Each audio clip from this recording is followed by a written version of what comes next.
Hello mga kabeshi ko, for today's video, nandito nga po si JMB Buya na si long hair na pogi. Pogi naman daw Nagayon na si long hair nyo. Pumunta nga po kami sa mga nanay sa bahay ng mga Kuya Buyet dahil dumating po ang kapatid ng papa, si Kuya Noel, kasama po ang mag-iina niya. Dito raw po sila manananghalian. May dala po silang lechon. Huy, ang sarap naman yarn. Nakakatakam. Ang kumakain nga po pala dyan ay ang buong pamilya ng nanay. Nagbudol fight po kami dyan. Yon, unang kagat ng Ate Bibilin. Yan, kitang-kita nyo naman po ang Kuya Noel naghihiwa ng lechon. Yan po ang napakabait na kapatid ng papa. Ang sarap po pala kumain kapag magkakasama ang buong pamilya. Walang kabantay. Siguro po'y napakasaya ng pakiramdam ng nanay dahil kahit po meron na po sila mga kani-kaniya mga pamilya, nagkakaroon pa din po ng pagkakataon magsalo-salo. At ayan na po, kain na po tayo. Kain lang ng kain. Nakikita nyo gaho ako dyan mga kabeshi ko. Bukod po sa lechon, meron din po tayo dyang adobong manok, sitaw, at hotdog.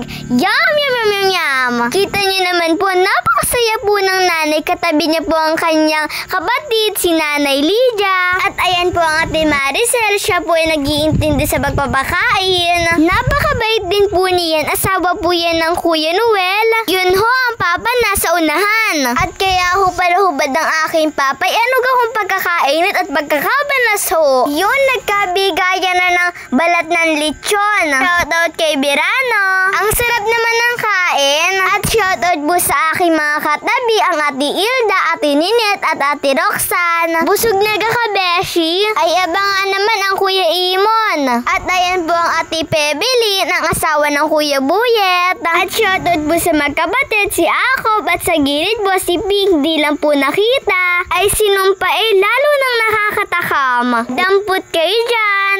Ako nga po balay takam din habang nagsasalita. Ay ubos na ang katawan ng lechon. Uy! Ayan po ang Ate Ella, si Unyok, Ate Krisa. Sarap naman ang kain nyo dyan. At ayan nga po pala si Ping na napaka-cute. Parang nawala na ho ang tainga, bibig na laang natira. Huwag nyo ho sasayangin ang mga garning pagkakataon. Kita nyo gaho si Ate Tepong, ay ano gaho laging pagkakasaya niyan. Kaya ho marami natutuwa sa kanya Kwentuhan muna pagkatapos kumain. At ari nga po pala ang Nanay Lydia. Muli po maraming salamat sa Kuya Noel at Ate Maricel sa masarap na tanghalian. Talagang nabusog po kaming lahat. Sino ka naman pong hindi mabubusog dyan?